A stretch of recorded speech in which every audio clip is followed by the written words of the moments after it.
Perbedaan agama dengan kekristenan. Sambil introspeksi diri. Agama hanya mengubah sikap. Kalau saudara jadikan kekristenan itu agama, maka saudara kalau ada di gereja, di ruangan ini, saudara pasti sikapnya manis-manis. Omongannya pasti sopan deh. Betul nggak? Dia agama hanya mengubah sikap. Keluar dari gereja, saya nggak tahu omonganmu seperti apa. Ini sambil introspeksi diri. Sedangkan kekristenan, dia mengubah hati. Tangkap? Dan tindakan, perbuatan, sikap itu ditentukan apa yang ada di dalam kita. Tangkap ini? Itu kekristenan. Ya. Jadi kalau saudara mau jadi anaknya Tuhan, saudara harus punya gen Bapa. Tahu ya gen ya? Sifat-sifat karakter Bapa itu mengalir di dalam kita. Jadi kalau saudara nanya saya, darahmu darah apa? Darah Yesus. Darah Yesus mengalir. Betul nggak? Kalau saya mau cek anak saya, misalnya si Lucky yang hari ini ada di Semarang, makanya dia nggak bisa melayani, mau tahu keaslian ini anak saya atau tidak, lihat dari gennya dong. Darah saya mengalir nggak ke anak saya yang namanya Lucky? Kalau tidak, berarti dia anak orang lain. Ya, so nangkap ini. Jadi saudara harus punya gen Bapa yang di surga. Darahnya harus darah Yesus. Ya, perjamuan kudus kan saudara minum, darahnya mengalir. Jadi kalau saya cek, ini bicara medis ya, diambil sedikit darahnya, darah saudara, itu pasti ada darah Yesus. Tangkap ini? Agama hanya mengubah sikap. Maka ada orang yang sikapnya baik selama bulan yang ya saya maaf ya, ada yang seperti itu. Dia bisa untuk tidak ngerokok selama 1 bulan. Sesudah itu kembali lagi. Padahal ngerokok itu kan membahayakan ya. Kalau dia bisa 1 bulan, bablasin aja terus, kan jadi sehat. Tangkap ini, ya. Nah, kekristenan mengubah hati. Kenapa hati bisa berubah? Begini. Bertobat dalam kekristenan itu bukan karena saudara tidak melakukan hal-hal yang menyimpang. Tangkap ini. Pertobatan dalam kekristenan bukan tadinya saudara misalnya anggaplah ngerokok itu dosa. Ya saya nggak tahu ya di sini mungkin ada yang ngerokok. Terus saudara sekarang nggak ngerokok. Dulu kalau ngerokok bisa 3 pak, 3 bungkus misalnya. Sekarang saya cuma 1 gitu ya. Wah, udah bertobat lu sekarang. Betul nggak? Saudara sering nggak lihat? Lu kok udah nggak ngerokok lagi? Enggak, gue bertobat. Gitu ya. Ya bertobatnya karena apa? Karena divonis sama dokter, wah, gejala kanker paru-paru. Makanya dia berhenti tuh ya. Gue bertobat. Nah, pertobatan dalam kekristenan tidak seperti itu. Dulu saya ngerokok 3 bungkus, sekarang ngerokoknya 1 bungkus atau tidak ngerokok. Oh, itu bertobat. Tidak begitu. Dulu berzina, sering pergi ke klub malam, apa-apa gitu. Sekarang saya bertobat.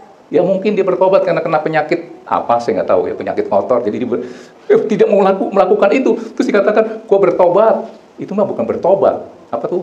Insaf. Karena dia mau lakukan lagi, itu udah nggak bisa. Oh, dulu bininya, istrinya banyak.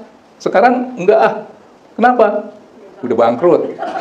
Ditinggal sama, ya apa tuh? Ya, kalau istilah kita, cem-cemannya ya, pelakor atau apa. Ditinggalin, kenapa? Udah nggak ada uangnya. Kan ada uang, abang disayang. Nggak ada uang, abang ditendang. Terus dikatakan apa? Saya bertobat, bukan bertobat dia. Apa? Insaf. Kenapa? Mau melakukan lagi, tidak punya kekuatan, udah nggak punya duit. Coba dibalikin lagi, dipulihkan lagi. Dia lakukan itu lagi nggak? Apa itu bisa dikatakan bertobat? Nggak bisa.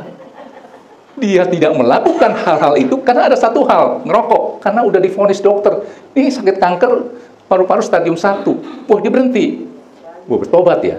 Yang tadi saya katakan berzina, ke klub malam. Karena dia udah mendapat penyakit kotor, dia berhenti.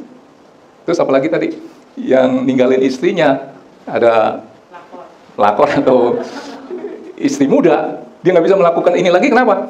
Udah nggak ada kekuatan. Rumahnya udah dijual, bangkrut, ditendang dia. Coba saudara pulihkan keadaan dia, sehat lagi, udah kuat lagi, dipulihkan lagi ekonominya. Dia lakukan itu lagi nggak? Nah, pertobatan dalam kekristenan adalah bukan seperti yang tadi saya katakan. Pertobatan dalam kekristenan adalah ketika seseorang membuka hati menerima Yesus sebagai Tuhan, mengaku Yesus adalah Tuhan yang menjelma menjadi manusia. Terima Yesus sebagai Tuhan dan Juru Selamat, di situ disebut bertobat. Kenapa saya katakan saat seperti itulah disebut bertobat? Karena waktu seseorang mengaku bahwa Yesus adalah Tuhan, menerima dia sebagai Tuhan dan Juru Selamat kita, Tuhan taruh rohnya di dalam setiap orang yang percaya. Dan langsung distempel jadi apa? Keluarkan Yohanes 1 ayat 12. Ayo, Yohanes 1 ayat 12. Tetapi semua orang yang menerimanya, nyanya huruf besar, ya, diberinya, nyanya juga huruf besar, arti Tuhan, kuasa supaya menjadi anak-anak Allah.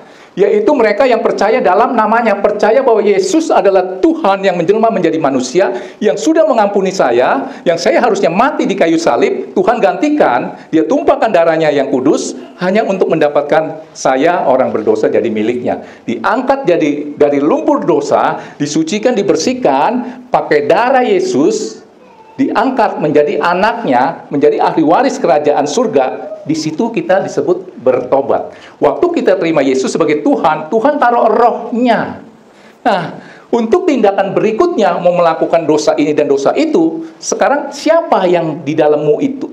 Yang di dalammu itulah yang menguasaimu. Siapa di dalammu? Kalau roh Tuhan, saudara nggak akan mampu lagi menyentuh hal-hal yang lama. Tangkap ini. Walaupun ada kesempatan, saudara nggak mampu. Saya sering katakan orang Kristen bisa nggak jatuh dalam dosa? Bisa, tapi dia nggak mampu untuk menikmati dosa. Ya, coba keluarkan dulu Yehezkiel 36.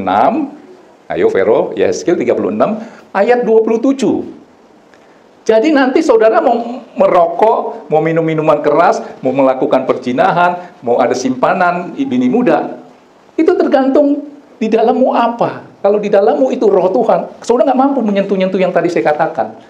Firman-Nya berkata, rohku akan kuberikan diam di dalam batinmu, dan aku akan membuat kamu hidup menurut segala ketetapanmu, dan tetap berpegang pada peraturan-peraturanku, dan melakukannya. Saudara kalau lihat ini, tuh saudara tidak bisa melakukan hal yang tadi saya katakan, ngerokok, ke dunia malam, perzinahan, dan lain-lain.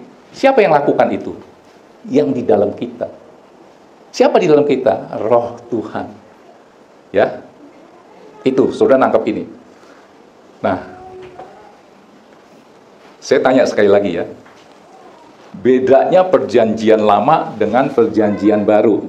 Jangan Aprianto yang jawab, karena dia bisa jawab. Ini kan ada dua bagian, perjanjian lama dan perjanjian baru. Bedanya apa? Ayo. Perjanjian lama Tuhan di luar kita. Oh. Iya, pinter. Perjanjian lama Tuhan di luar manusia. Perjanjian baru, di mana ada Kristus, Tuhan di dalam kita. Kenapa Tuhan di dalam kita? Yang tadi saya sudah jelaskan. Ya, ketika kita mengaku Yesus adalah Tuhan, terima dia sebagai Tuhan dan Juru Selamat, Tuhan taruh rohnya di dalam kita. Masalahnya roh yang Tuhan taruh di dalam kita, mau aktif atau tidak, tergantung siapa? Saudara. Maka firman-Nya berkata, tubuhku adalah bait Allah, di mana roh Allah tinggal. Nah sekarang saudara menganggap tubuhmu milik siapa? Tangkap ini ya. Oke.